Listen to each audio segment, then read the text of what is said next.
Gipahimangnuan sa Lapu-Lapu City Government ang mga beachgoers kung katong mga mangaligo og dagat nga magmatngon kanunay batok sa mga thimble jellyfish. Siluan meron din sa report. Gikonpermar sa City Environment and Natural Resources Office Consenro Lapu-Lapu nga adunay presensya sa thimble jellyfish sa pipila ka mga dapit sa kadagatan sa Dakbayan.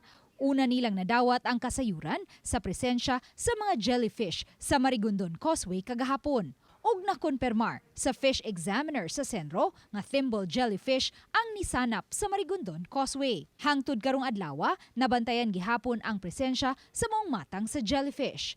Matod ni Orlando Leison, fish examiner sa Sentro Lapu-Lapu City, na konpermar usab niya ang presensya sa mga thimble jellyfish kagahapon habig sa Santa Rosa Port. Hinuon wa sila'y nakitang mga thimble jellyfish sa Angasil Port sa Mactan. Kanang mga dagat nga dili kayo maigo sa banlas sa dagat, no? Kaya murag stagnant na bitaw nga dagat nang nay mga lusay-lusay adto na sila mosagol dito. Kaya akong naobserbahan ganiha, gimonitor na ako gikan ko sa Santa Rosa hanto di sa Angasil. Ang sa Angasil wa gid daghan nangaligo gani. Akong gitan-aw di tuyok na akong causeway.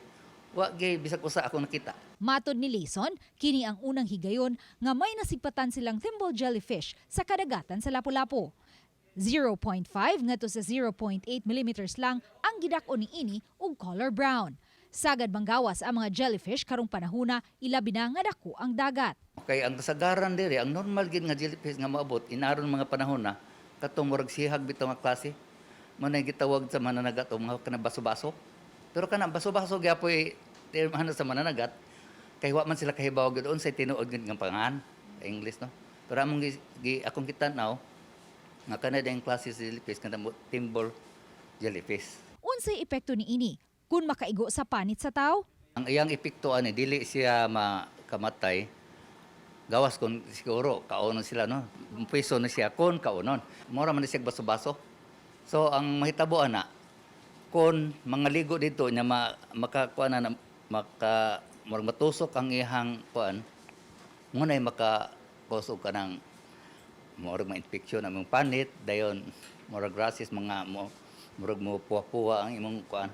Matod ni Lapu-Lapu City Mayor Cindy Kingshan, gitimbang-timbang panila karon kung muluwat ba og swimming ban ang Dakbayan sa mga dapit nga adunay presensya sa thimble jellyfish kay padayon pa ang ilang monitoring niini sa nagkadayang mga barangay.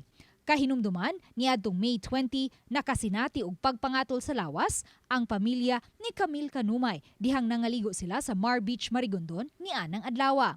Matod ni Camille, nakasinati og mas daghang labhag sa lawas ang iya mga anak kay giduwaan pa niini ang mga jellyfish. Hinuon, nangaayo raw sab sila human sa pipila ka adlaw human sila ni tumar og antihistamine ug gibutangan nila kini og cream nga mo'y gireseta sa doktor batok jellyfish sting. Uban ni Marlon Malgazo, Luan Merondina, Balitang Bisdak.